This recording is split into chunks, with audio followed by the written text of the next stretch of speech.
حال بلال خوب میشه نه؟ به خاطر بی‌توجهی توئه که پسر من الان رو تخت بیمارستانه. اگه بلایی سرش میومد چی؟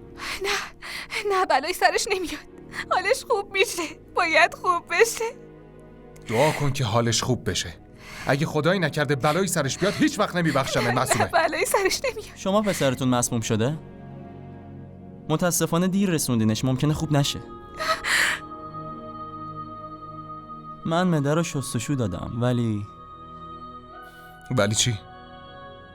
دعا کنین که خداوند سلامتیشو بهش برگرده. یعنی چی؟ منظورش چیه؟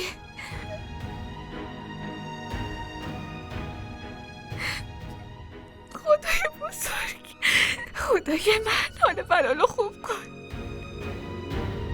خدای سلامتی رو به پسرم برگرد.